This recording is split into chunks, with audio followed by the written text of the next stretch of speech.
right now? Yeah, yeah. Okay, so I'm gonna start letting people in and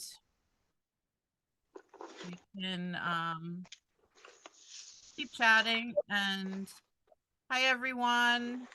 Yeah. Just letting everybody in. And Welcome, can I see it? welcome. I like when he plays the Beacon Sun on like. If you guys could mute yourselves, I should have done that before I let everybody in, but that would be great unless you want to speak to me or our guest. Um, wow, this is a big crowd. It's so exciting.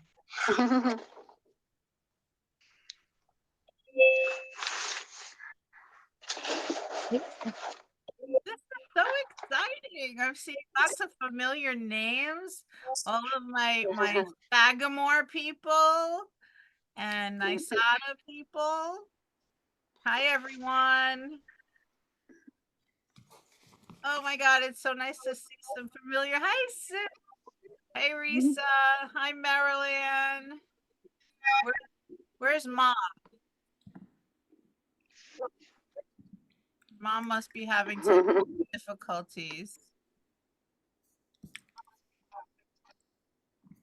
Oh my gosh, this is a huge group. Very exciting. Hi Diane. Hi, Steph. How you doing? I'm good, thank you. How are you? I'm good. It's so Good. nice to see familiar names and faces. It's It exciting. is. It's great. And Thanks everybody for. keeps tumbling in. Pam, you're a star. Look at this. Woohoo! Thanks. This is Where's awesome. that? I'll probably get maybe like one or two people. Oh my goodness. And this is a crazy time of year, so you got a good crowd. Oh my goodness. Yay! Thank Hey you, Kelly. everybody. Okay, let's see. Scrolling through faces. Scrolling through.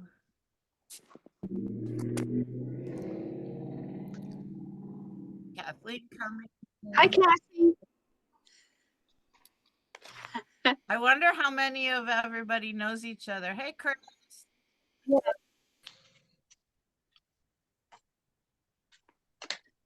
This is so fantastic. I think I lost my mother. I can't find her. Did you ever do a meeting on your phone? We never did a meeting on the phone. My mother tries doing meetings on her phone. I mean, it's being recorded. It's not like. Okay, let's see. Hello? Can you guys mute yourselves as you come in? Sorry, I should have done that. Okay. Hello. Hi. Hi, everyone. Curtis, how are you? Good to see you. I'm blurring. Hold on. Yeah. Oh, good. You're I'm blurred. blurry. Okay. See, we're That's all that. blurry. Hi, everyone. It was kind of clean. I think we're all feeling blurry. We were just talking about that before. Yeah. It's not the screen, it's us. Yeah. Okay, let's see. So we have, trying to see, nice group. Let's see who's in the chat.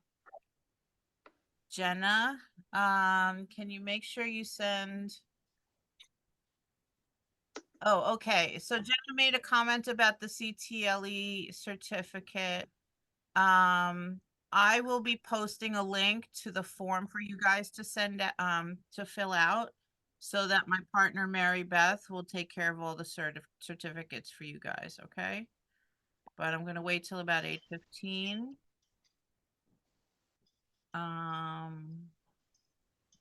Kelly's gonna go off camera to have dinner. Enjoy. I know what that's like, trying to do 10,000 things at one time. And take care of yourself.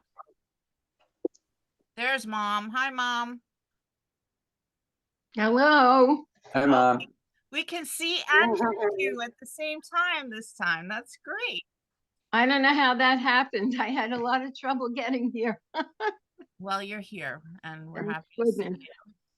Let me not Okay. touch anything. Yeah, don't touch a thing. Just Hmm. just look. Just look. Okay.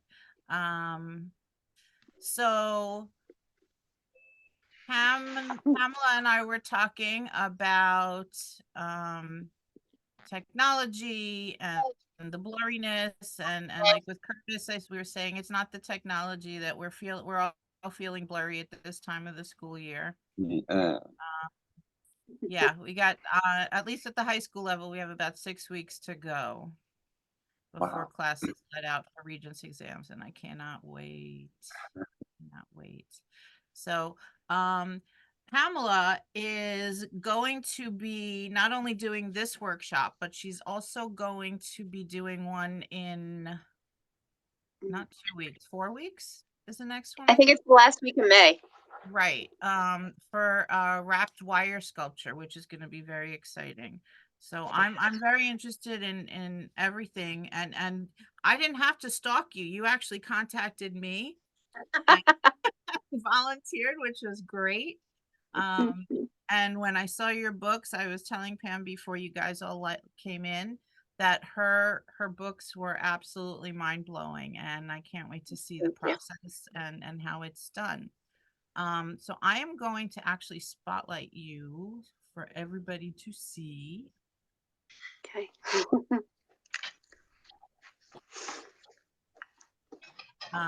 So there's Pamela. Welcome, welcome to our group. I'm not sure if you know the history, but I've been doing this group. I started it at the beginning of COVID because I think we were all thrown into a tailspin about going from hands-on to digital and oh my God, and we all helped each other through. And this has grown into a really great little community. And I have a huge playlist of videos from the past 4 years now. It's 4 years. Oh my God. Yeah. Great library of lessons and fabulous teachers and volunteers. So if you have a chance, go on YouTube, look up Nikata UFT, and you'll see all of the art teachers art club videos. So without further ado, I will hand this over to wonderful Pamela Collins, and I can't wait to get started on this. So take it away. Thank you. I'm so pleased that we have so many participants. So thank you in advance, everybody, for spending some time with us to learn about artist books. Um, I teach at Southampton High School, and I've been there for 8 years. And I've been teaching for about 22 years. I started in 2002. And I got my MFA and my when I was an undergrad, my BFA in drawing and painting, as well as my certification in art education.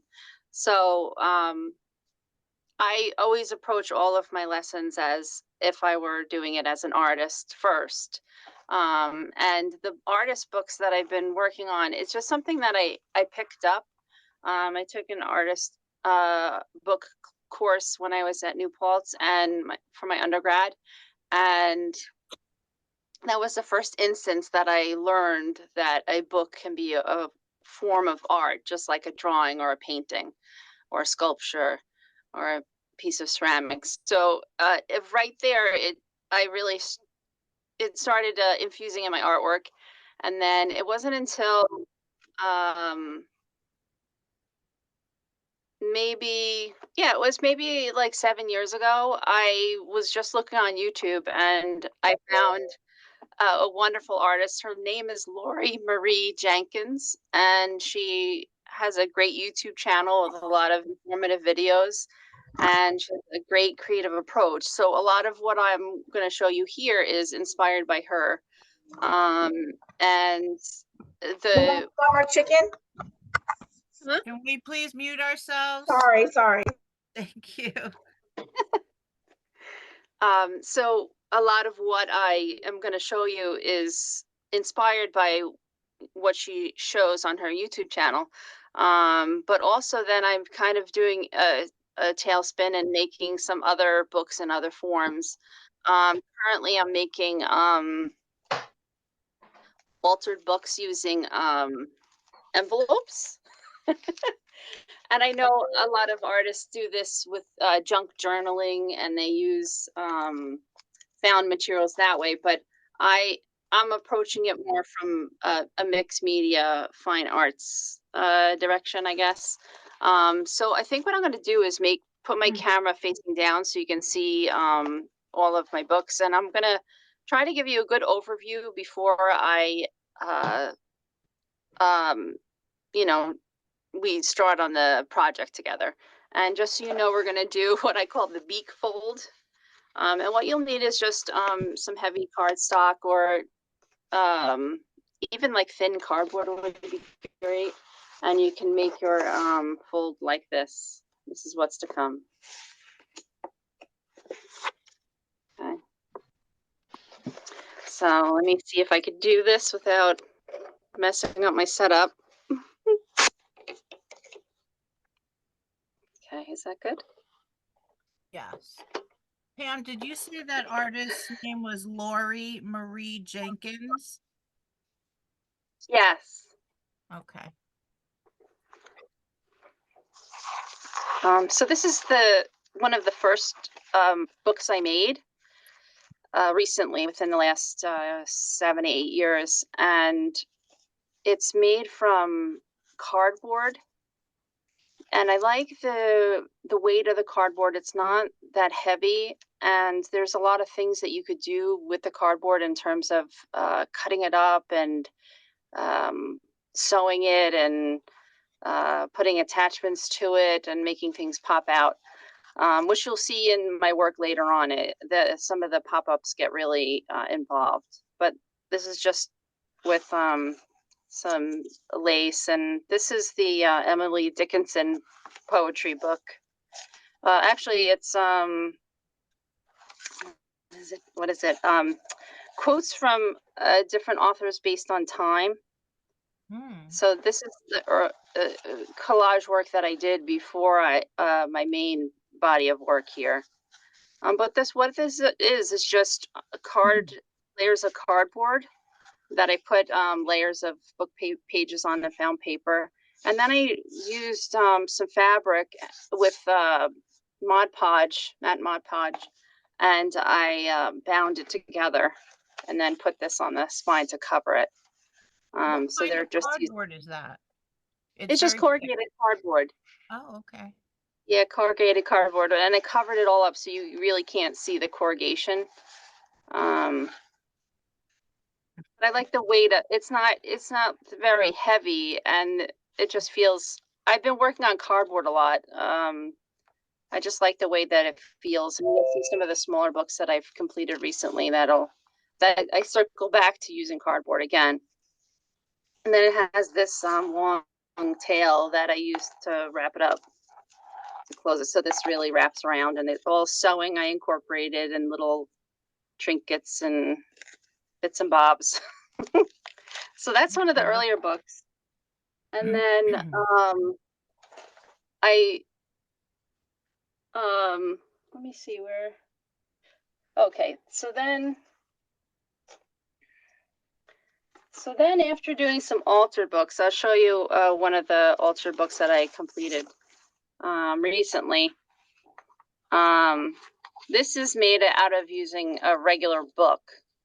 So an old book that our librarian was discarding. She had books and books and books, and she gave me first pick, and I actually took a lot of the books from her, and that was a great resource. So when you alter a book like this, you have to go about it a certain way, because if you don't, the book won't be strong enough to hold what you want to put in it. Because as you can see from this profile, there's a lot of dimensional things going on and pop-ups. And then in building my books, I really started to enjoy things that were more interactive and pop-ups, that have pop-ups and movement and mechanical things in them. And this one, I don't know if you can see, but there's a string within this guy's head, and it can move and reveal this little word, act natural. So That's so so cute. parts of the things move, and then this guy emerges next to this girl on their little bikes. And the figures that I've been incorporating in my artwork, they're these profiles. You can see here. Um, and to me, it just represents everybody's unique personality and um, spirit and energy. Um, and I also include kind of like found poetry and different cut up pieces of paper. Mhm. Um, and the figures are like kind of like ghosts or creatures, or in this case, like bugs. And she pops out. This is has Velcro on it, and you can put her back in. These are Um, great.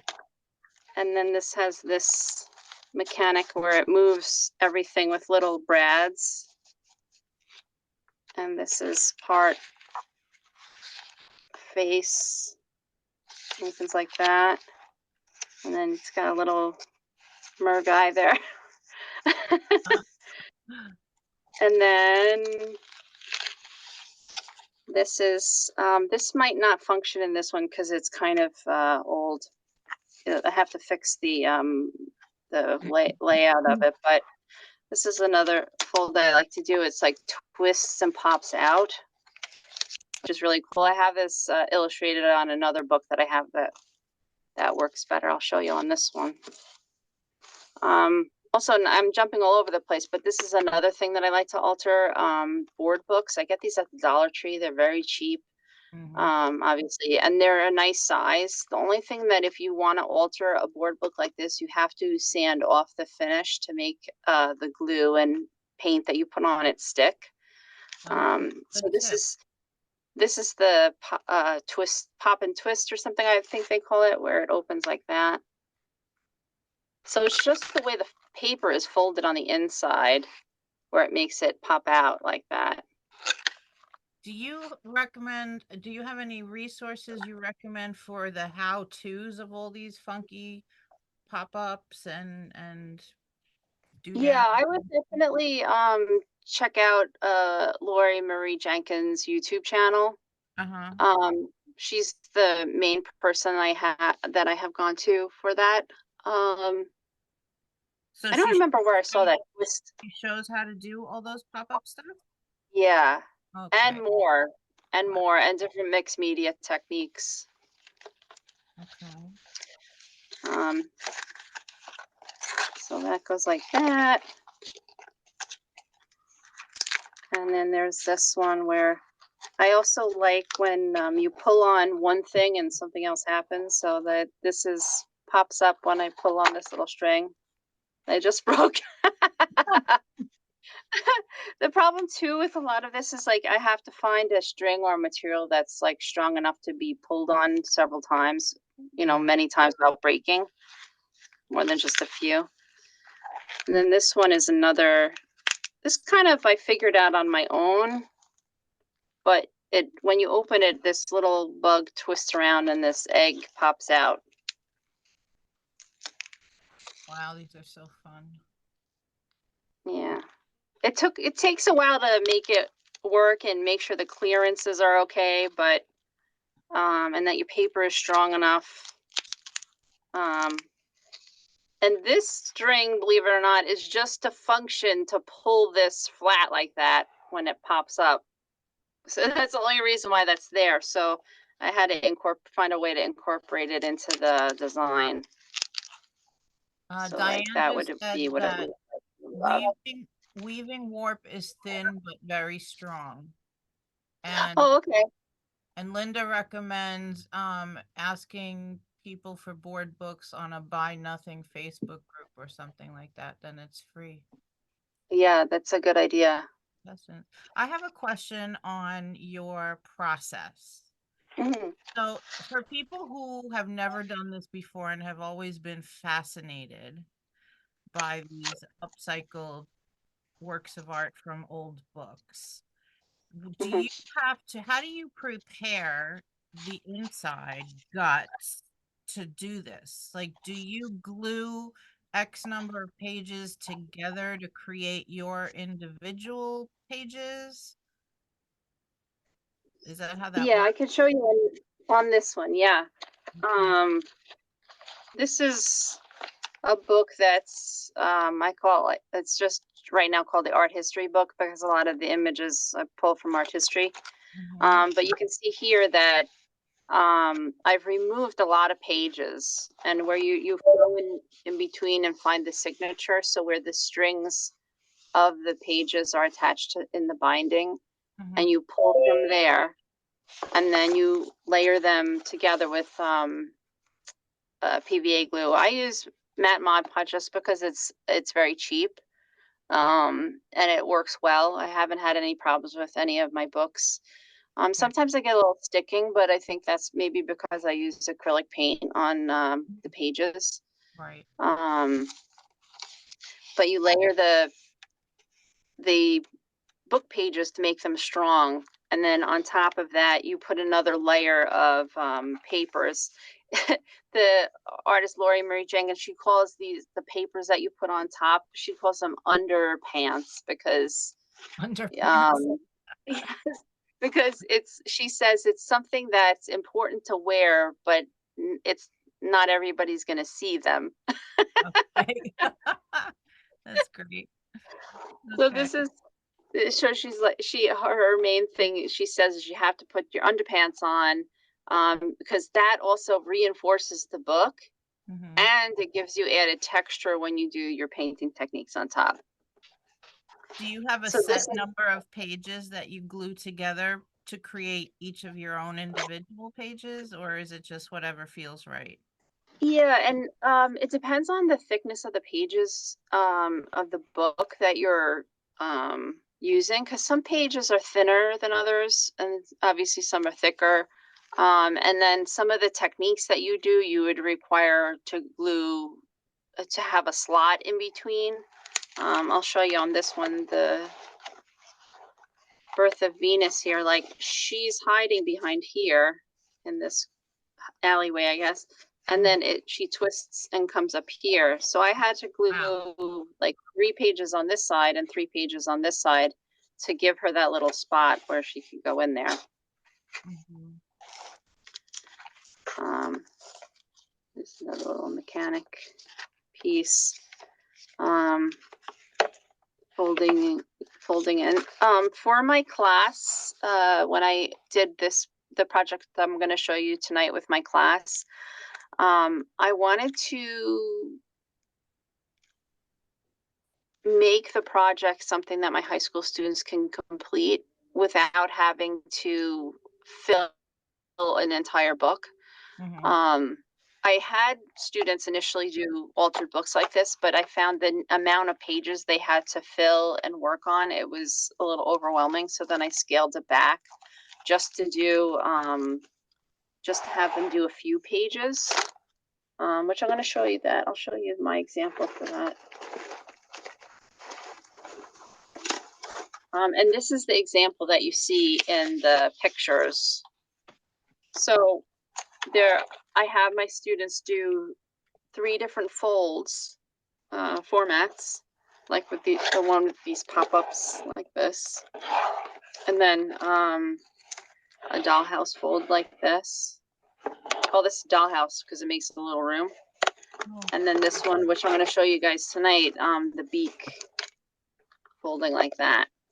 So what they did is they just made it on this thicker cardstock. I have a lot of this Strathmore paper in my classroom, so like I had piles and piles of it. So I use this, and it's good because it's strong enough. It can hold the fold, and it takes the mixed media and materials that you put on it. It'll hold up to all the work that you're gonna have to put it through. mhm. Um, and then we just made the covers out of cardboard. Again, I love cardboard. And then put fabric that was applied with Mod Podge. Okay. Um, And that's only 3 pages in there? Yeah, I decided to leave mine open just because I can keep adding to this. Like probably maybe the one I do tonight, I'll put in here. And I can just keep adding until I'm ready to stop it and I can close it up like that. Um, this is also good if you're having trouble getting a book to alter. Which I don't know. I think there's still a lot of books around, but if you're having trouble finding one, like I know during the pandemic, I was running out of books to work on, so I had to become inventive and figure out a new way to make it feel like an altered book, but without having an altered book. Right. We had a question. You mentioned 3 techniques. One was the dollhouse, one is the beak, and what was the first one? This is just a regular pop-up where you cut slices into the page and you And make just- these little brackets and Okay. have the items pop up. Okay. So no creative name for it. No, not this one. Okay. Also, everybody, just so you know, I'm going to share my digital activity list that I use for my students when they created these books. So I have videos where I go through showing how to make all the folds and then do all the mixed media techniques on top. That's awesome. So you do like kind of a So if boot you really camp? want to get into it, Do you I'm sorry, what? do you teach the kids in kind of a boot camp kind of a situation and then let them go with it? Yeah, the last time I did this was with my advanced painting class, and I have advanced painting during drawing and painting. Mhm. So a lot of their lessons has to be digital, and of course I was super digital because of the pandemic, and we were doing that remote teaching, and so I had that already set up for them. And I haven't done it recently. I think just because the students I've had in that class, they were really enjoying working on just like paintings, traditional paintings on canvas. So um, we haven't done this in a little bit, but of course I primarily work in books all the time. Mhm. Um, and then these are just some other little miniature. This is just like little scraps of cardboard I found off of a box, and I bound them together with fabric and string, and then I just did my collaging in there. Wow.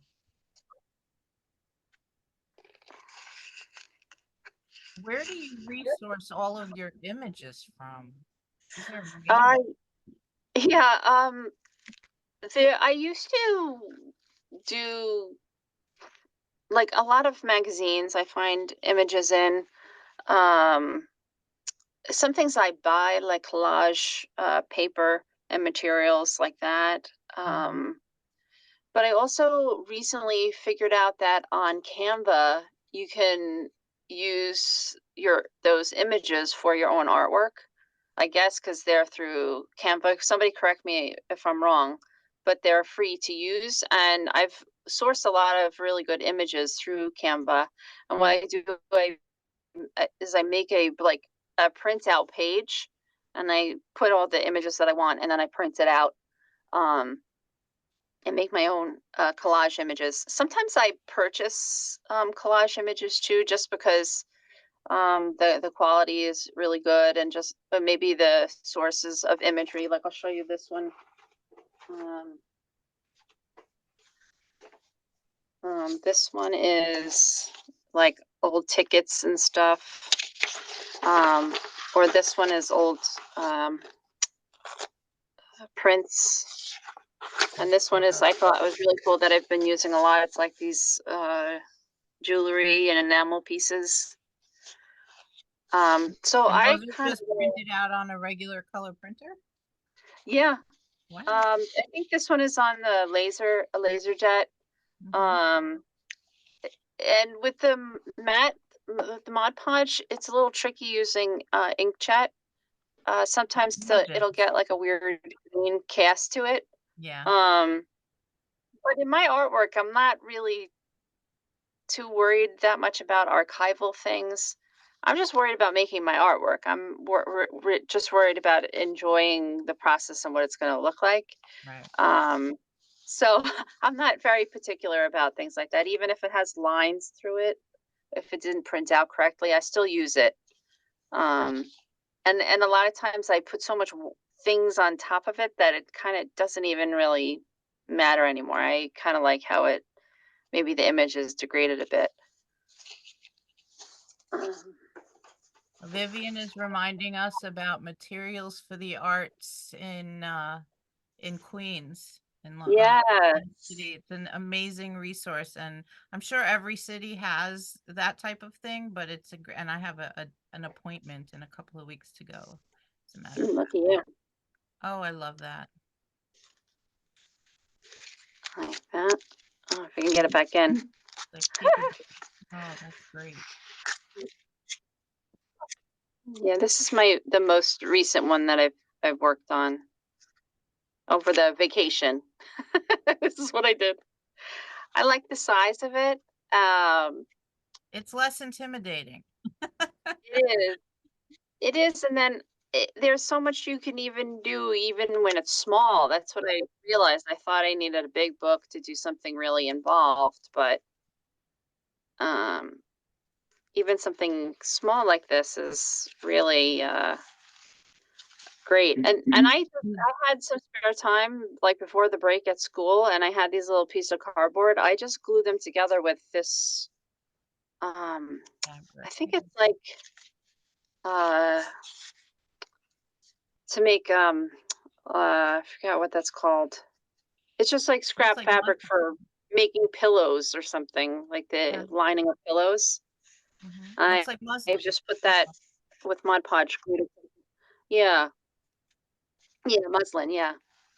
And I also, depends on, how I feel, of course, but sometimes I let the binding show. The corrugation also can show. Just let it go. I think what's gonna happen with this is I might even just sew some beads in it and make it detailed. I'll show you this one. Oops. This is one where, a maximalist here. I don't know where I got the patience. These are all little seed beads and sequins sewed onto this binding like this. I don't know where this came from. I usually don't have this much patience. But this is another example. And this is file folders. This is a great thing to alter too, because it's like this Strathmore paper, but it's, can definitely take a lot of work that you're putting into it. I also do sewing. Like I have a sewing machine that I use for my mixed media, and I put really whatever underneath it, and it's really sewed a lot through a lot of layers. More interactive things. And this is these are those glass discs, those glass beads. And I just set it in some foam core board and, move this back and forth, and then you can see like the image reveal. Glass bead? Yeah, like for the floral arrangements. Oh, okay. Oh, okay. Got it.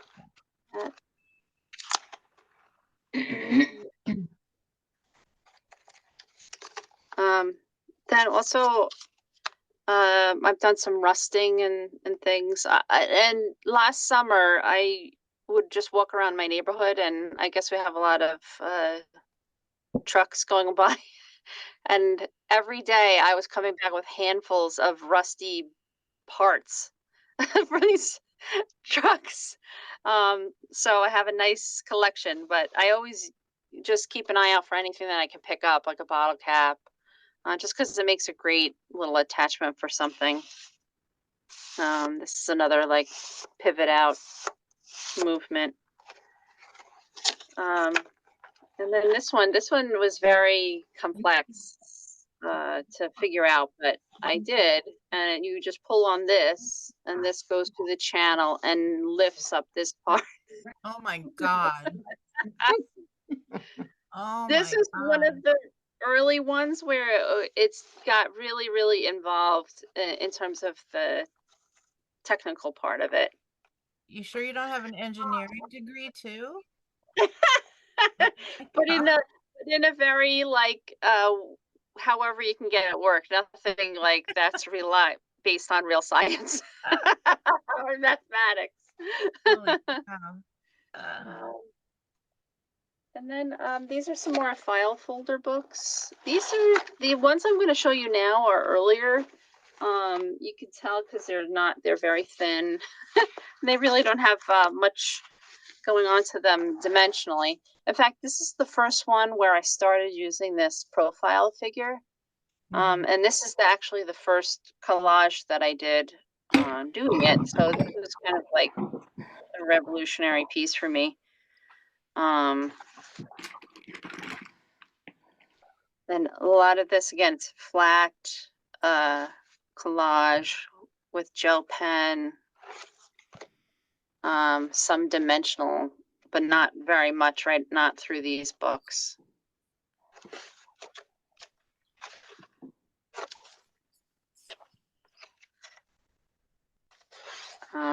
But you can see it's like the seeds of the ideas were starting.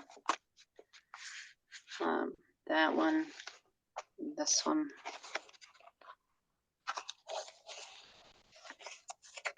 So this is something that you can actually do with a class, and I think it would be okay. It won't be too many pages.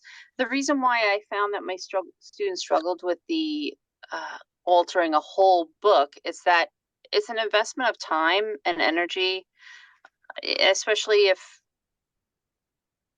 you have a student, if they can feel like they can commit to it, I think it's a great project, but it's going to definitely take up a lot of the time.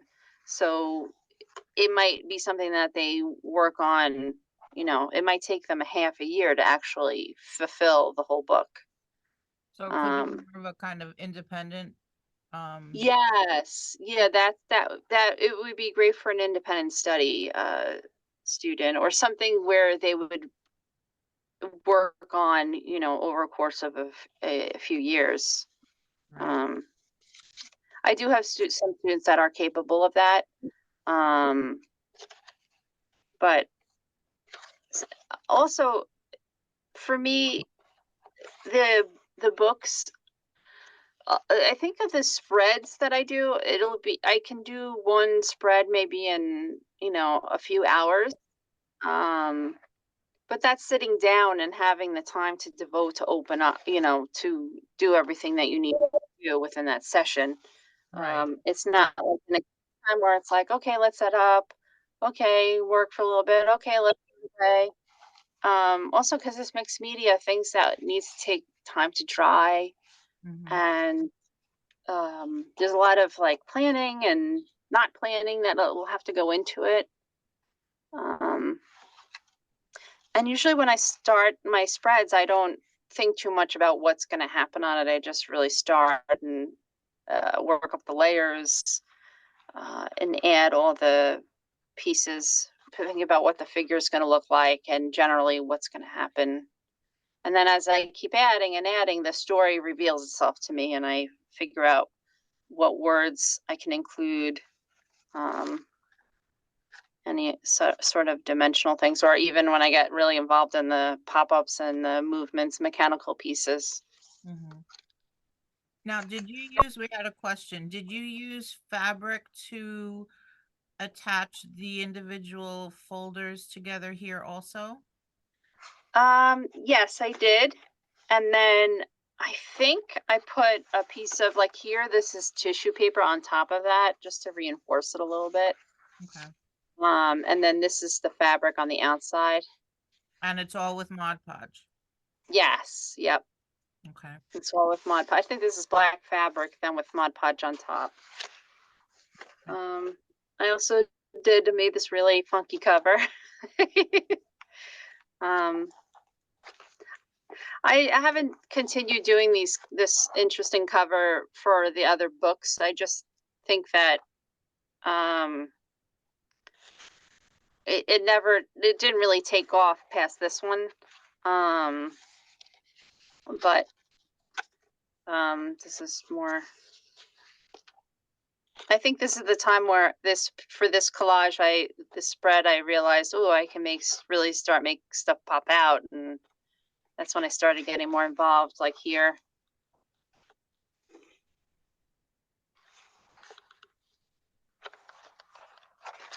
And then here. Wow.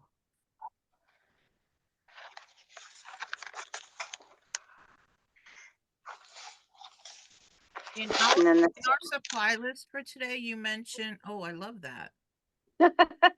That is awesome. And then into here. You had mentioned primed canvas. What do you use the primed canvas for? Sometimes it's good when you're attaching pages together. It's good to reinforce things. Let me see if I have it in here. Would you ever make It's a cover out of the primed canvas? yes, you can definitely do that too, because it mimics the feel of the book cloth. Uh-huh. See if I have it in here. I don't know if I used it on this one. But it's just good to have a fabric for things like tabs or parts where you want to pull on something, just to reinforce it a little bit. If you don't want to just use fabric, Mhm. it's not required, but it's helpful just to have something that's a little bit more sturdy. Okay. We have a question. How do you create the pulley system across one spread of your books and keep it in place when layering your found elements over them so each item you pull works so beautifully? Oh, that's a good question. Yeah. The honest answer is it's a lot of back and forth and uh Trial and error? trial and error, and uh working through things, trying materials, and also definitely be willing to take something apart if it's not working. Collage is great and paint is great because you just go on top of what's there if you don't like it. Also, after working for so long in this way, I'm used to the mechanics of it and how to figure out to make things work. Like I've come up with a vocabulary of ways of using the materials to make it work for me too. Mhm. Let's see, I have this one too. This is all corrugated cardboard as well. This is an accordion book. And this is kind of big. I apologize, but this is an actual book cover that I collaged with material and tissue paper, and then I put another layer of tissue paper on top. And these are the spreads for it. And then the little reveal wheel. That's a cool one too. If you can make this with your students as like a small project where they have this spinning thing and to reveal images. And this pops out. I can't really get this in frame, but also I do a lot of jelly plate printing too. I also use that as the basis a lot of times for the collage. Little puppets. And this opens up like that.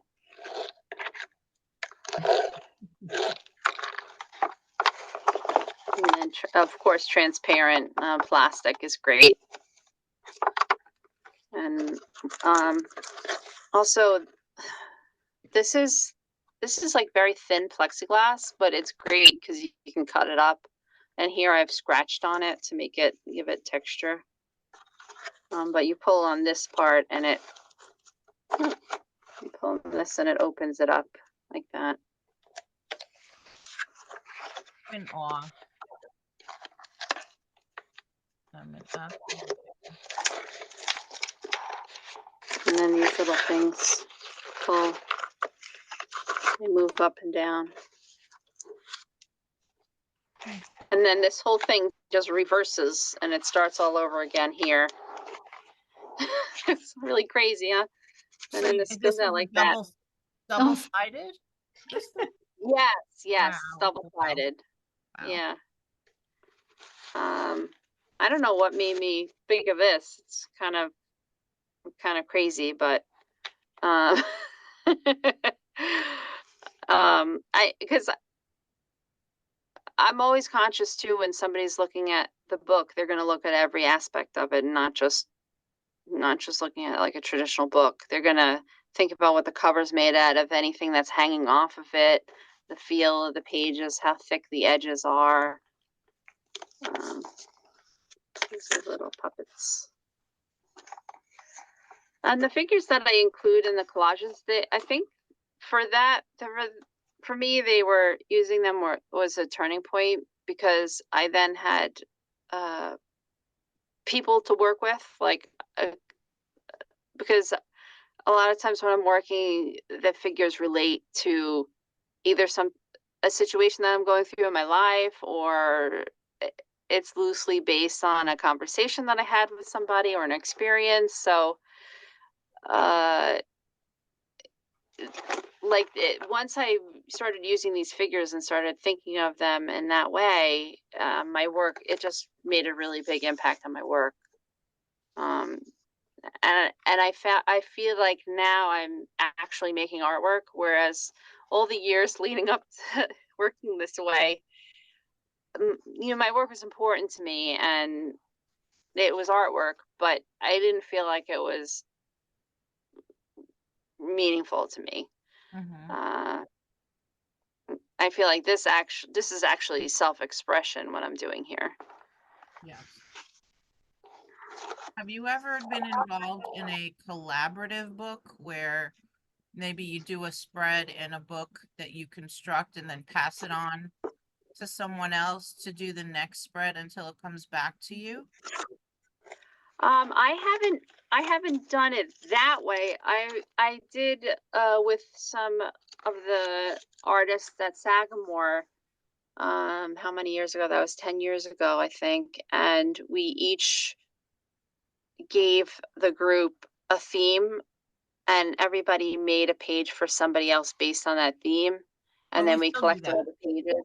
Yeah, we Yeah, still we do collect.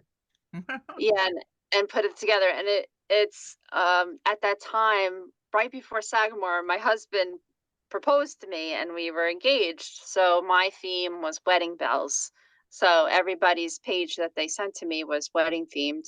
And when I bound, oh, I wish I had that because it would be interesting to show you too. Um, they were individual pages, and I didn't want to sew into them I didn't want to harm them in any way because they're all so beautiful. But I made a fabric book, and I put a piece of tulle on the front so I can just slide everybody's page into the book without harming it. But you could see through the tulle, um, kind of like a page protector, but with tools. Yeah. Sorry Yeah. for the bad explanation, but and then before I inserted the pages in there, I stitched it all together on my sewing machine. I made a cover for it. So yeah, that was great. And I would really love to do an altar book where we would pass it around. That would be great. If Yeah, anybody's interested, just let me know. that would be a lot of fun. Wendy would like to know if you show or sell your work anywhere. Yes, I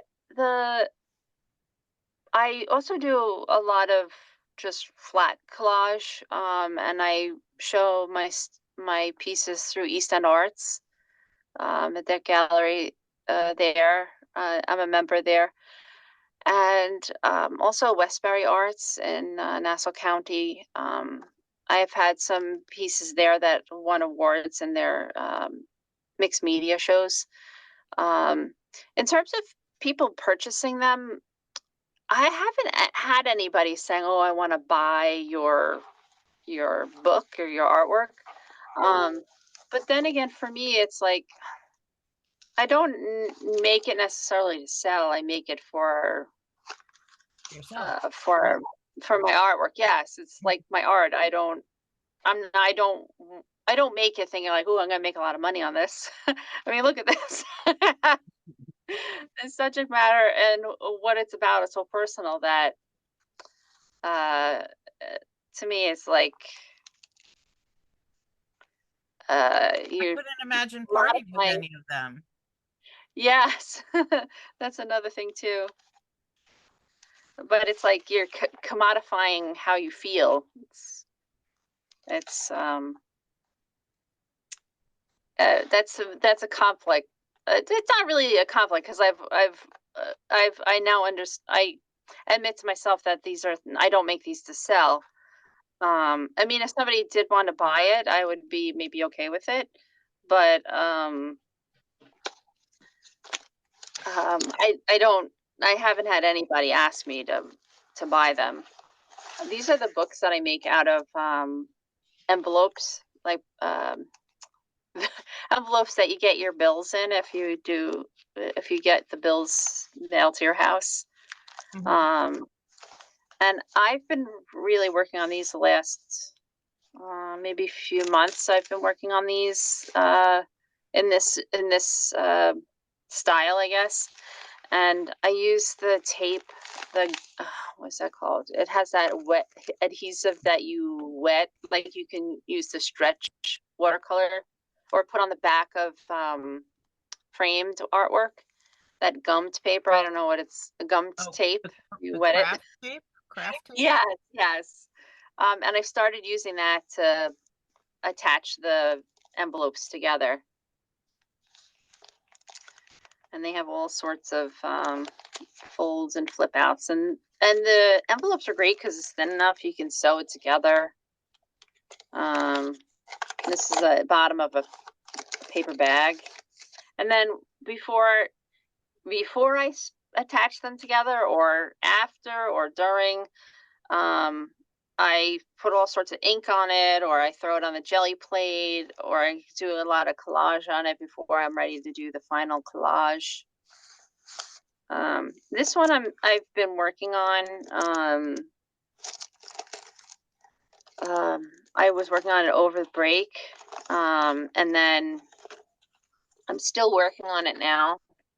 But there's some parts that need to be really finished off on it. But the basic things are basically in place. So let's see. Wow. I just attached these envelopes as a long chain there, and did these little individual cards. I try to remember to put something in every little tuck spot, just so if somebody's looking at it, they're not going to find an empty little spot. And then in here, there's this little book that has even more collage in it. Okay, I have an extremely important question. Yes. Actually, two. One, I was just gonna, Kathleen, you're reading my mind. She just, like, as soon as I said it out loud, she texted the message. How do you organize and store your ephemera? Uh-huh. And well, I'll go with the second question after you answer that one. Because I can't imagine Okay. how to So organize this so you know where to find the exact thing that you need. yeah, part of the way, I guess, all of our brains work, because we're all artists here. I kind of don't mind if something's just dumped in a drawer and I have to look through it, like root through it. But sometimes that is impractical because you spend more time. If you know you have something, you spend a lot of time looking for it, and then you waste your creative time. So I made this little ephemera folio, and it's just fabric that I think this is felt inside, and I stamped on this fabric and sewed it together, and then I put these little Ziploc bags in here, and this is where I keep all these little bits and themes. This is great because I use this when I'm sitting on the couch. Like if I'm too tired or I need to put my feet up and I want to work in the living room, I Uh-huh. I bring this with me, and this has all the little parts that I need. Like this is my butterfly wings and my eyes and my hands and other little animals and other pieces. Um, Wow, that's and so little words. organized. And then I love this system so much that I made two more. Um, like this. And this has even more. And you can have it filled up really, really, thick without it. You can still hold a lot in a small amount of space and it can still be organized. Mhm. I see those little parts. And I keep this in a box that I have, and I have that on my lap. It devises this really weird way of working when I'm in my living room, but I keep it like this, like a file system, and I just go through. And I was gonna label all of them, but I don't know. I remember what's exactly in each little Ziploc, that's another weird thing too. How are the But this Ziplocs attached? Oh yeah, they're attached. This is actually like binding too. They're sewed to um this piece of what's in here. It's like I don't know what it's called. I forgot. It's like reinforces the fabric. Uh-huh. Iron on a fusible thing where you Oh, iron it yeah. on. Fusible I web. forgot. Yeah. Yeah, my Okay. brain just totally forgot. But it's sewed. The bags are sewed onto there. And I made it so I can add as many like signatures as I want. Like the first one I did has all these different things, so I could just take out and put in as many as I want in this one. Workshop, but she's doing Please more mute talking than yourself. showing, so Please mute I'm not yourself. gonna create anything tonight. Hello. Please mute No, it's yourself. fine, really, she's doing more talking Oh my God. than, I thought she was gonna show people how to do the Hang project. on a second. Hang on a second. But she's not, so I'm not gonna. All right. I found who it I was. guess you want to start the project now. Yes, one more quick question before we Yeah. start the project. Okay. What are your must-have favorite supplies? Oh, this art glitter glue. Art, glitter. This Mod Podge art glitter glue. I'm sorry, oh, here, I got a better bottle. Let me show you. This is really good. This is comes from like people that are card making and scrapbookers because like when I was watching these YouTube videos, a lot of, as you all know, because you probably watch them too, a lot of the boundaries are really crossed, and a lot of people do card making and junk journaling and scrapbooking. Mhm. Uh, and this is one of the glues that I learned about. And I think it was first formulated to attach glitter, and it was so good on paper that it just became a white PVA adhesive. Um, so I use this really for collaging. I also use a glue stick. Does it have I actual glitter in it? No, they call it art glitter glue because that's what it was really created for at first. Uh-huh. Um, and another thing is like it's very prone to freezing, so you can't order it in the cold months. Oh, Um, so if you want to buy it, you should buy it like no. not in No. the winter. Okay. But you can buy big bottles like this and then put it into here. The other thing too is that it clogs a lot. So they have little pins that you can use, but I tend to break the pin because, I'm so interested in working that I'm not really too careful. So I just tape a little pin here, and if this needs to be unclogged, I just go in there with the pin. I also use this Tombow. This is something that I had to resort to because I couldn't find Uhu glue stick, which I really, really like. I couldn't find that at my Michael's locally.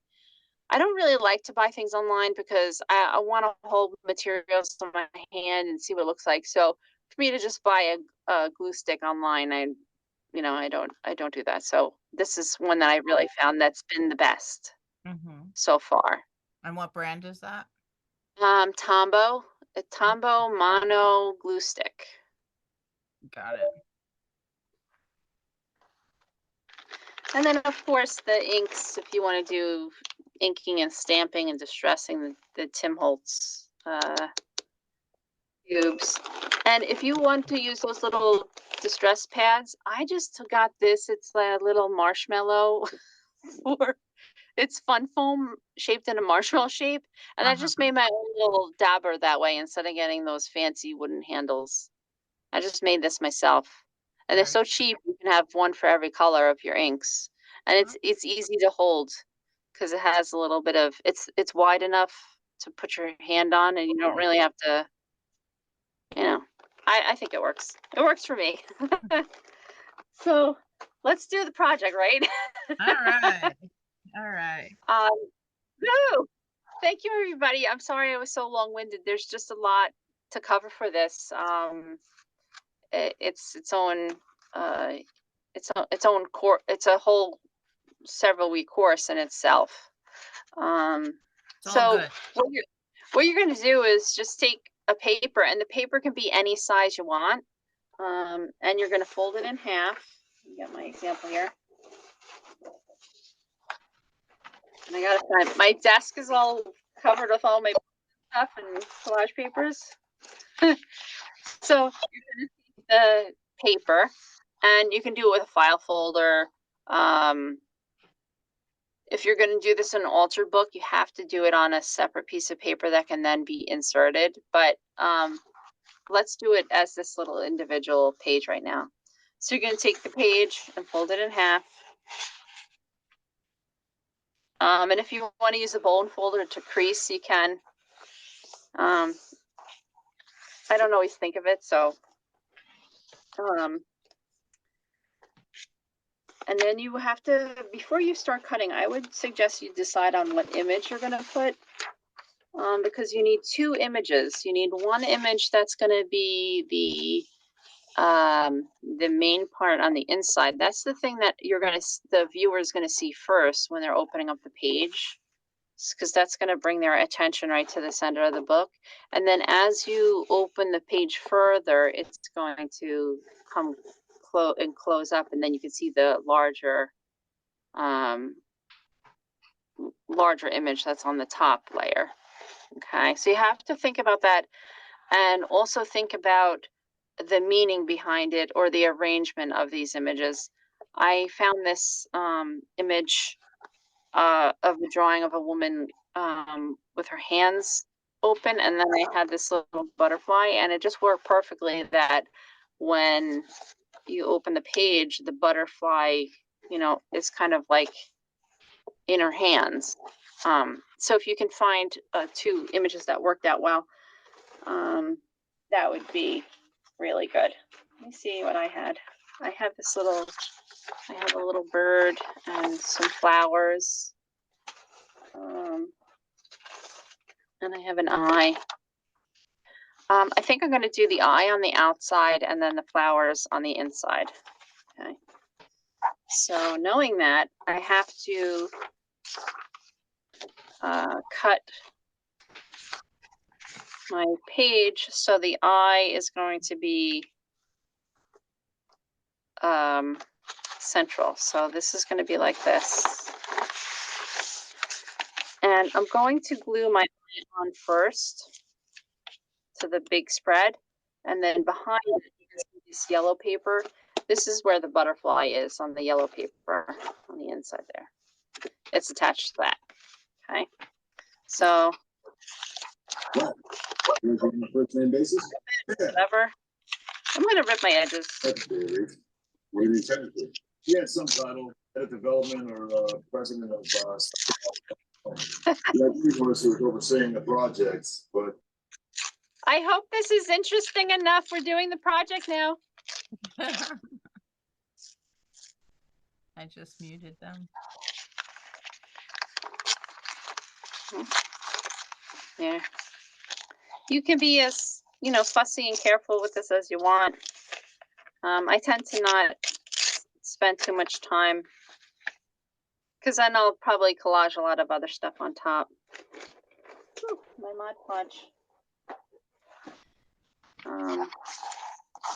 I usually put it in a separate container just so I'm not opening the big container over and over again. You can also glue this down with a glue stick if you'd like, which maybe I'll do that, but just because it'll also have a little bit more drying time.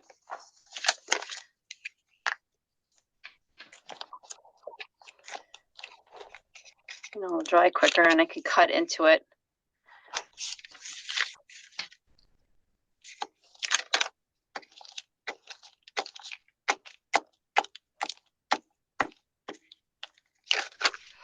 This is also a great, if you want to do this with a class, you can do it where they draw two images. One will be the outer image and the other will be the inner image.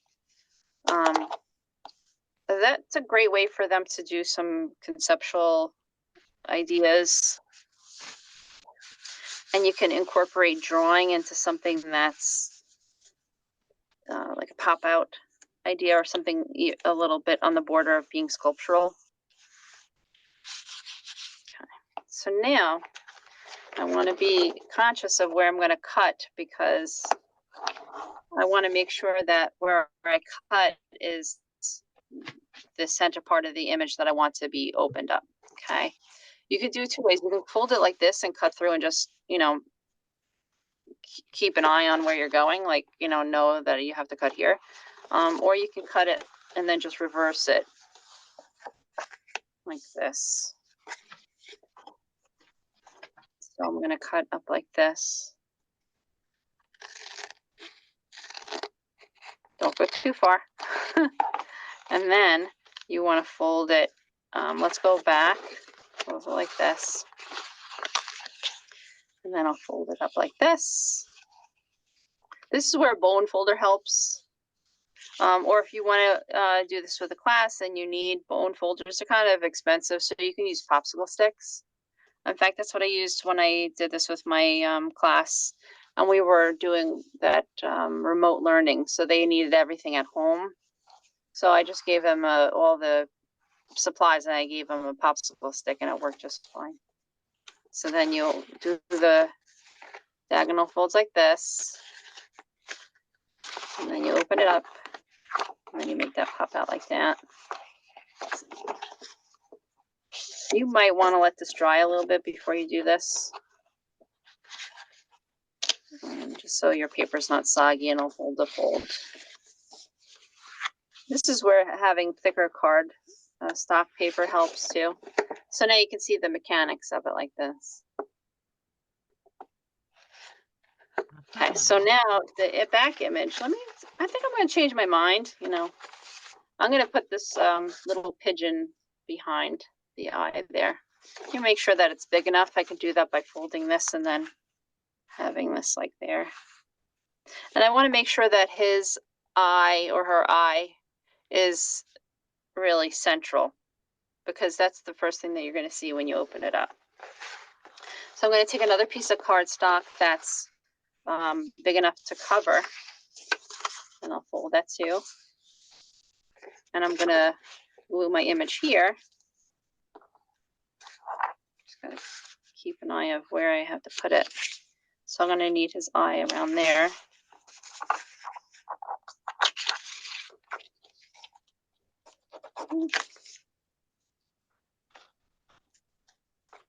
So with this, if you want to use Mod Podge, you can do that too.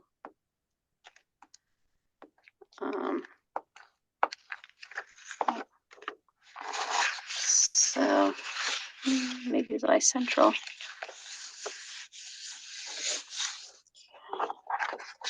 Let me trim this.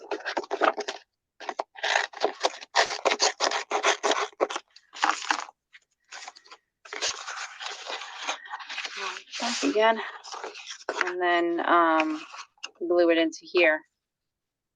And I just have to make sure that I cover. I don't want to glue it a little too down because then this will be open hole. Make sure that it's there, that it's covering the full open part. Okay, this I'm going to use the art glitter glue for. I tend to use the art glitter glue if I'm like gluing on paper, something that's a little bit sturdy. If it's a flat, large area, I use the glue stick or Mod Podge. But if it's something where it needs to be structurally strong like this, I use the art glitter glue. I used to use Scotch brand glue too. That was a good one too. But for some reason, it bonds instantly and it doesn't warp the paper, which is two great things if you are doing collage work. So I'm just going to center, make sure the eye is in the middle. I can fold it like that.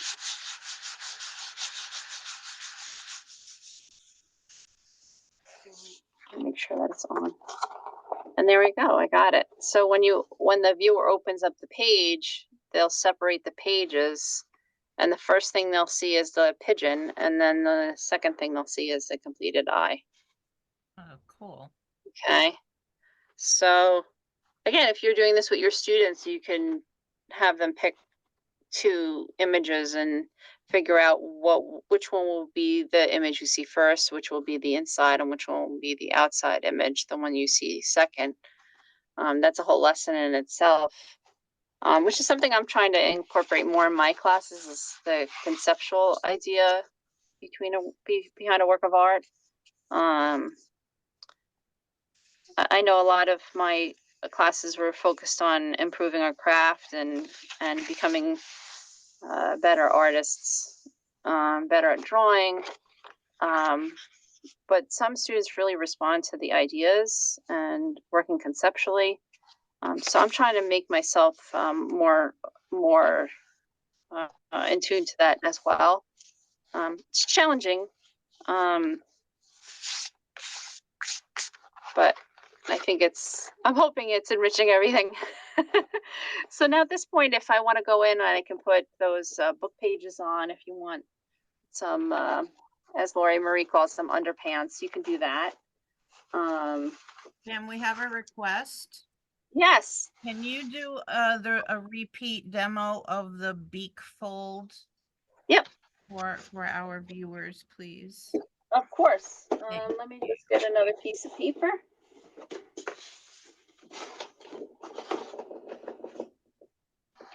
I'm just going to cut another piece.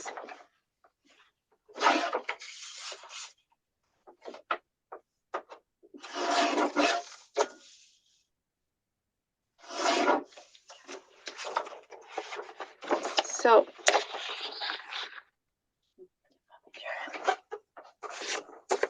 okay, so you're going to take whatever size paper you want. You're going to fold it in half.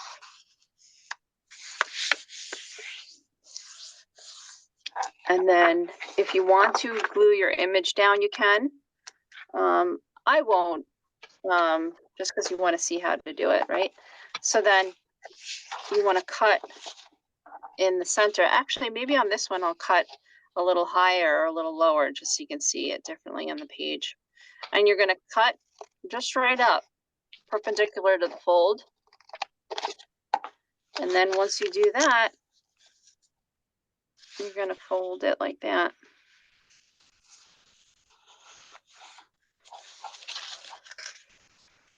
Fold it like that. Okay, and then it's a matter of reversing that like this.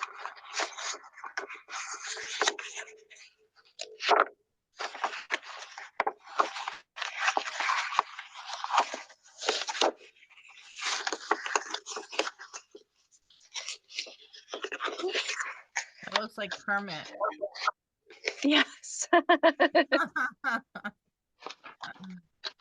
Yeah. And then this other piece will have your second image on, and you can glue it behind like that. Great. Thank you so much. Okay. By the way, real quick, for those of you who need CTLE credit and certificate, I just posted the link in the chat. Click on the link and fill out the document, and my partner, Mary Beth, will send out your necessary paperwork. And if you have any questions, let me know. Also, at this point, would you like me to post the digital activity list in the chat? Oh, yes, please. Okay, just gotta find. It won't allow you to type in the form. Oh, no. What did I do wrong? Share. Remove the link.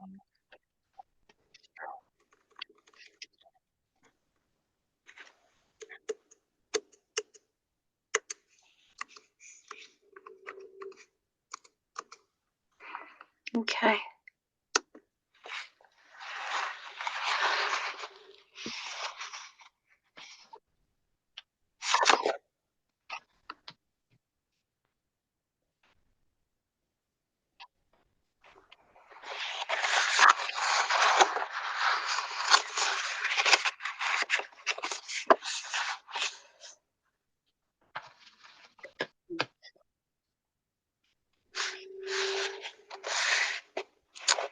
Um, do we have time for another fold, or? Yeah, I was actually going to request the, what was it? The dollhouse one? The dollhouse? Okay. Yeah. Yep. Okay, so the dollhouse is like this, where you have this little floor that comes out. And what you need for this is a longer piece of paper. So and I'm just going to cut another piece. I apologize, I'm a little away. When I do this, I just cut a little bit bigger than what I think I need, and then I just trim it later.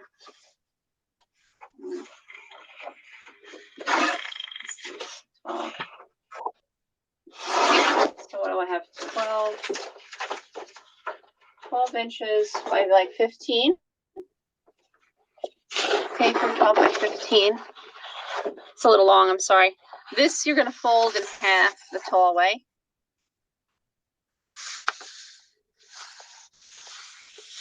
Okay, so you have a long column.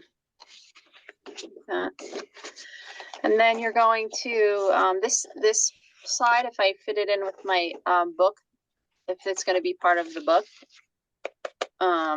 this needs to be 9 inches. So, just go like this. It's really high tech here. High tech, yeah. High tech. I love it. So then this, you fold it there. I should have really have my phone folder, but this. And then it's just a matter of cutting up the middle. So it's like I have a cross here. I'm going to cut here. That underneath. And I'm going to cut, actually, instead of cutting with the paper like that, I'm going to cut where it's folded over, and I'm just going to cut off the fold. Okay. So now I have the two little legs, and then this just needs to be creased and put like this. But these two layers are very thick, so what I do is I cut off one,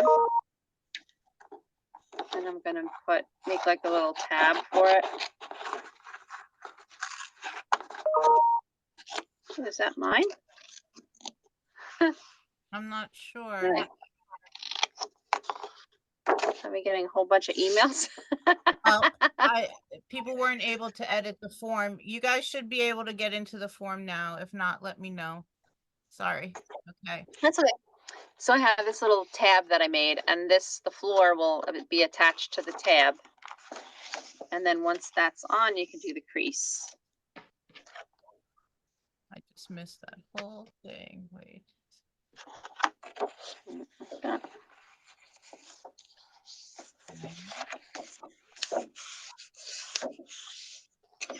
gonna let mine dry a little bit, just before I fold it, with the glue attach. Gets folded on the diagonal and then tucks in, right? Yeah, yeah, Okay. and then it like that. Got it.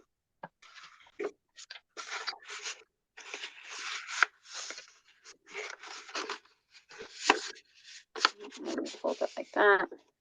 And I really like this fold too because you can really set it up like a room. Let me see if I have. I was even able to do this in one of my envelope books, and I have this little room here, like this, and I made like a little window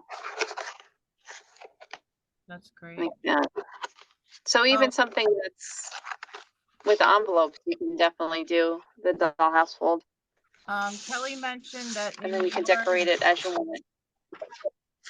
Kelly mentioned that in your digital media presentation, it states that there are 6 media pieces that you do not have access to, that we do not have. Oh, okay.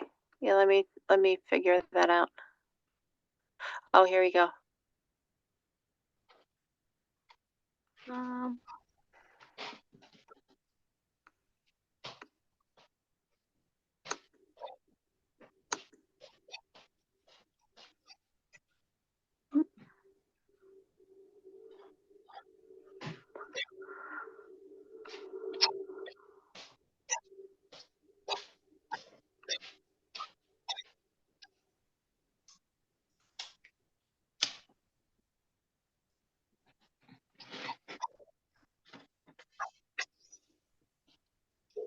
Um,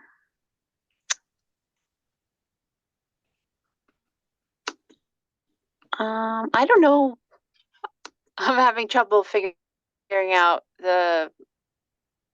It's the embedded videos, I think. the how to oh, it probably needs to fix the sharing. Yeah. Yeah. Each of the 6 embedded videos. Yeah. Let me go back into the folder and I'll just share those videos. Might take me a little bit. Well, you could do this later and then we can refresh it, I guess, if we save it. Okay. How's that? Yeah. I just don't want Sorry to about that. take up the time now. No, that's okay. Yeah. Um, So then, once you have your pages made, I can't find my other page, but you can start having them go into your book. Like this might even be something that I think of it something you could start with a class like at the beginning of the year, and maybe each unit of study or each technique you practice, they can make a page like this. You know, like maybe this page can be your color mixing page where they cut up their practices and collage it on here. It's another way to have them work on something that's time consuming, but over the course of the school year. And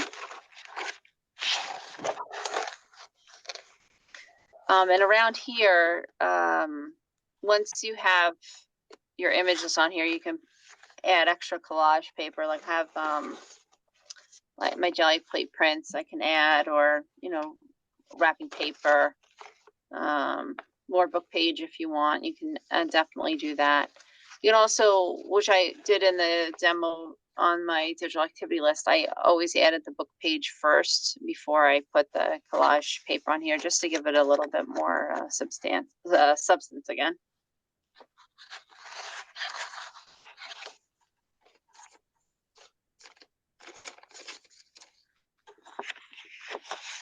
I can also show how to do the other pop outs as well. That's pretty, I think, pretty self-explanatory.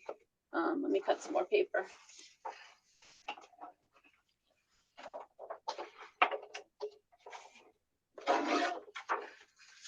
okay, while you're doing that, I just fixed the form. So if you guys want to try again, I'm reposting the Google Doc link.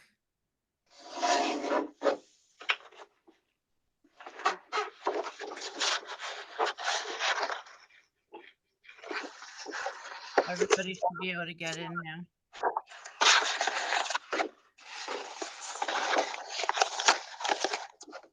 I just want to play for the rest of the night with you guys.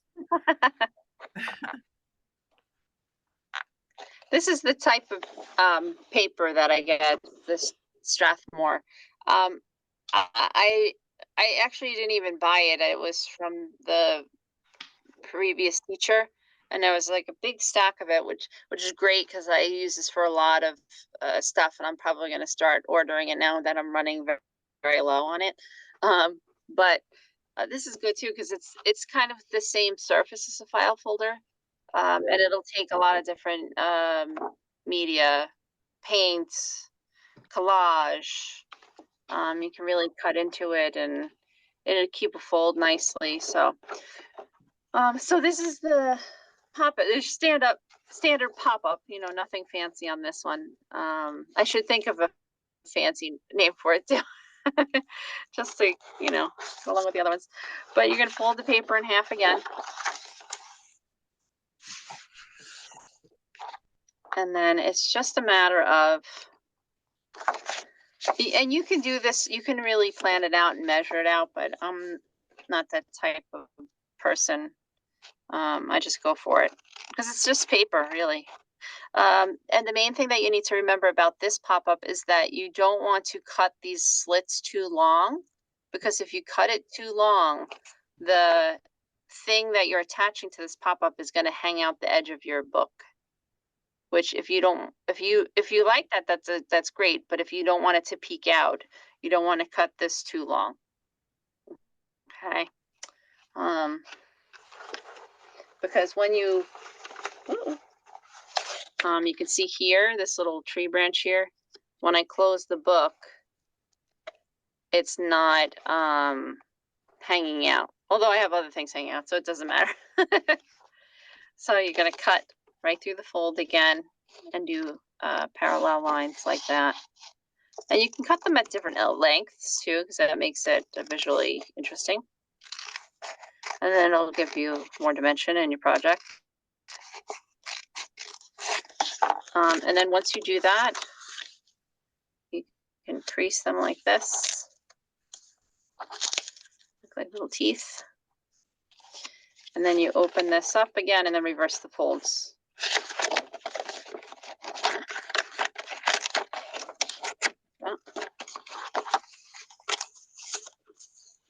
This one too, just like the beak fold, you'll need another piece of paper behind it to cover up the empty spaces that it's making. Okay. Take that off. So I got a way of putting this on here. It's a little too short. So I'm just going to take another piece of this cardstock and fold it just to cover the insides, like that. Here's my photograph. And you put the glue. And of course, if you want to cover this with the book pages, or as Lori Marie calls them, underpants, you can do that. Put a little too much glue. So then when you do that, it just camouflages, the opening. Because if you don't do that, then you're going to see the other pages that are in the book.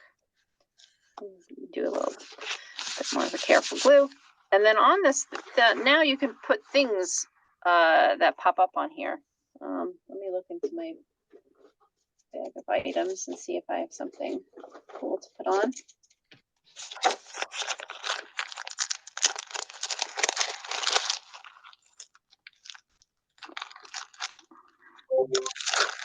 And how about a snail? I put this one here.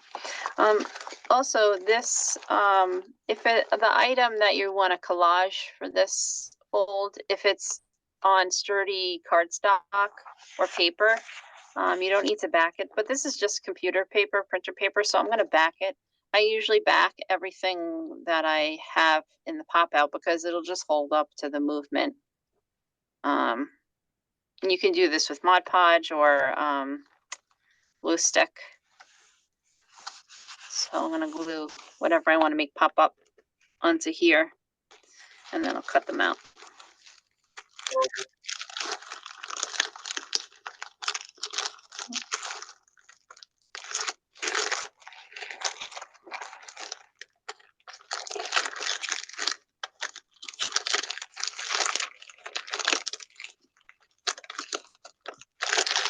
Ooh, the choices. Let's see. Also, we were talking about the organization of the collage material. In my studio, I do have plastic drawer sets that I put the categories in also. So I have the small groupings here, and then I have the larger groupings in my plastic containers, just because I have so many images now. I'm also constantly replenishing, adding, using. I'm trying to have a constant flow of in and out of pictures. Also, some pictures I've had in my collection for maybe like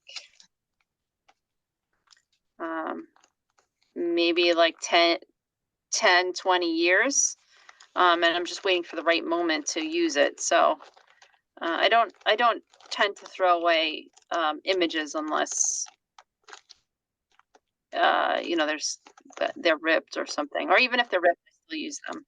But I don't really get rid of things because I know I can always use it. And I eventually use everything that I have. I'm sorry I'm boring everybody, but trying to find another picture to make pop up. Let's see, let me just get started with those.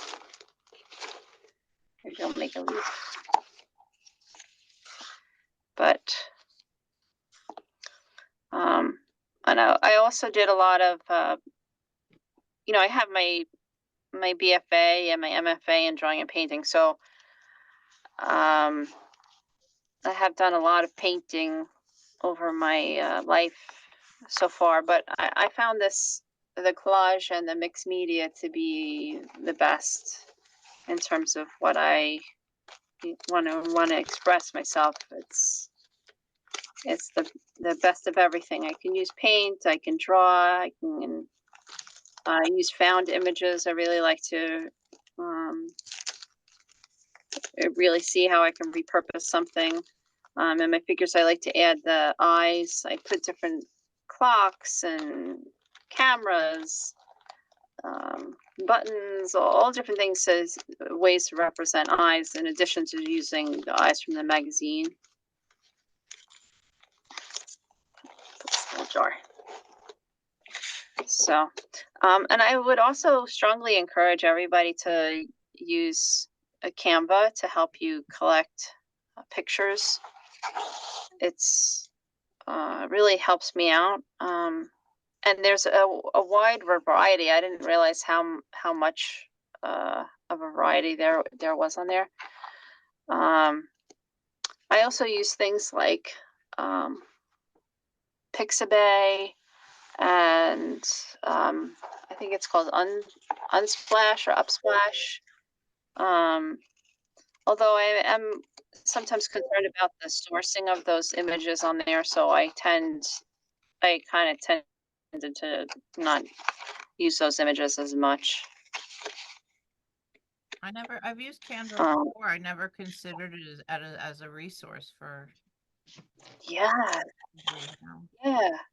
And there's so many, it's so many different types of images. I have to check it out. Yeah. And we have an account through our Google. I don't know what I'm talking about, but it's through our Google account. It's a little thing in the top where you click down and it shows up. Yeah, from school. I have my school through the school account. Yep. Yeah. So it's when I found that out, I was just, I couldn't believe it. It was like a new portal opened for me, and I was able to source more pictures.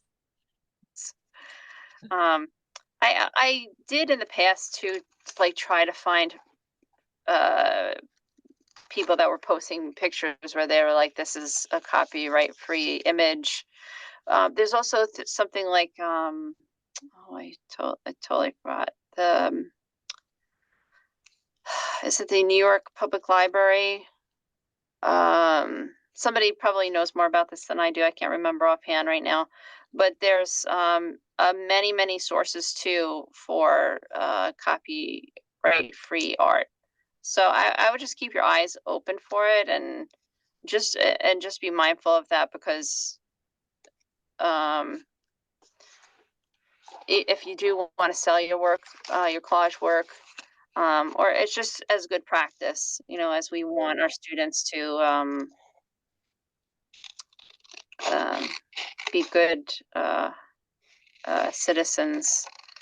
It's just a good habit to get into, and I'm finding too as I'm doing more collage work and as time goes by, I mean, magazines used to be everywhere. Like I used to have piles of magazines coming in through the mail. I would buy a lot of magazines to read. And then now, because of the age we're in, digital age, you know, the less and less magazines are around, and that's just it's like a loss of a really good source of images. So a lot of that is now replaced with what you can find on your computer digitally. But if you do go to secondhand stores or buy old books, and if you are going to alter a book before and it has illustrations in it before you alter it, you can pull out the illustrations and then use that for your collage, as long as I don't know too much about the copyright laws, but just watch out with that. But now you just put your pieces on, and when you do this, you can decide, like you can have 2 on 1, or you can have one on one side and one on the other. So when they open up, they'll, you know, go in different directions. I have another example of something like this. I just want to find it for you so you can see what it looks like. I have so many things I'm digging through. Just gonna do a tech check here. It's 8:37. So if you are okay with hanging on for a few more minutes, we have until about 8:45, and then I think Zoom is gonna cut us off. So this is in a way like this fold I showed you. It's just modified. It's the way I glued the pages on it, but it's the same idea as that this folds and you know, opens up when you open up the book. This too is made the same way. Wow. Like Oh that. my God. You can see these cuts in the page, yeah. And then this one is very basic, but still very effective. Risa has a And as you question. open up the page, Risa has a question. Does the placement of the items you are gluing on impact how they pop out? yeah, like with this, if you want to make it, like with this fold, you have to decide whether you want it on the left side or the right side of the fold. But it's an opportunity to make one thing. You can use both sides of the fold just as long as it doesn't get in the way of any of the other mechanics there. But in this one, you can see I added this. I'm gonna, for lack of a better word, this little bridge piece here. This is just added on with tabs. So you can still do this type of pop out with just a strip of heavy cardstock. And the way that I glued it at such a way where it would create this angle where it sloped downward down to the other page. So it's not straight across. And that impacts how it pops out. But and it's really, the choice is up to you. It's all how you want it to work in the book. Let me It see if really I is have. trial and error, I guess. You're gonna have to Yeah, experiment and see what works and placement and opening. yeah, a lot of that, and that's the fun about it, is that you can go through and come up with new positions for things. This is another version of how to make that really. Um, the, this is a very complex version of this basic pop-up fold like this. And what this is just like, it's folds on folds. So this is a fold. I'm going to call it a bridge. This is a bridge piece. And then these are bridges on the bridge. So there's layering there when you open it up. Mm. And this one is another one. And then when you open the book, her body, well, I'm not even screen. Her body leans more towards the center of the book. So you have movement there. And this is just the same folds too. It's just a piece of decorative paper. And this one's a little complicated. I can show it to you if you want, but it's a little complex. And then this one is very wild. Look at this. Wow. It just unfurls. This was very hard to figure out. This took a long time. And it could still use some finessing. It's not perfect. Oh my God. You know what? We're going to have to do like another part 2 of this with you, because yeah, it's been so fascinating, but we're out of time, and okay.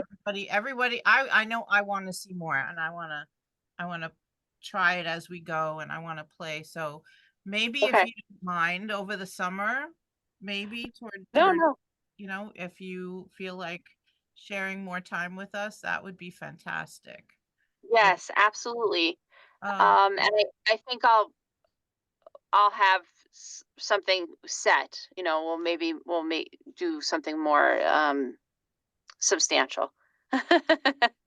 We could do that. Maybe we could do a longer time once we're all on summer vacation and not blurry. Yeah. So that would be Thank fun. you so much. I want to. This was a blast. I had so much fun. Thank you so much for sharing your time with us. This is fabulous. This should be posted on our channel on YouTube by the end of the weekend. And if anybody has questions, if there's still problems with the form, please email me. I put my email a couple of times in the chat. And look for our next session in 2 weeks, which is going to be doing ceramic chia pet projects. Exciting. And then 2 weeks after that, we're back to you with wrapped wire sculptures. Yes. So we will see you again. You are definitely a fan favorite at the moment. I have an Instagram if anybody wants to follow me on that, because you get to see more of my artwork. I'll put it in the chat. It's Pam Collins 17. Perfect. And there I try to post regularly, and you'll see a lot of my other endeavors. And you're on Long Island? Yes. Right. Well, maybe we can have a play date. Yes. Wouldn't that be fun? Definitely. Yeah, that would be great. Oh, I would love to set that up with you, but we'll talk. Meet up. Yeah. Okay, we'll talk. Hey, Steph, can I show my thing? I made this. Oh my God, it's so cute. So it's the Chinese zodiac outside, and the inside is my zodiac sign, which is the snake. I love it. And it's round. Sponge painted it, and I'm gonna put rhinestones. Oh God. Thank you. That was fun. Thank you so much. Have a wonderful evening and a great weekend. And Thank see you you, at artist. the next session. you. Thank you. Bye-bye. Bye, everyone. Bye. Steph, are you still there? Yeah, I'm still here. I do a workshop on using on copyright and images. Oh, Ah, yes, yes. so You're- maybe we can book you to have that conversation because that Yeah. would be very useful. All right, I'll be Yeah. in touch with you. I already put it together, so I don't have to do anything. Excellent. All right, have a good night, guys. Bye. Yeah. Bye. Bye, Mom. Bye. Thank you.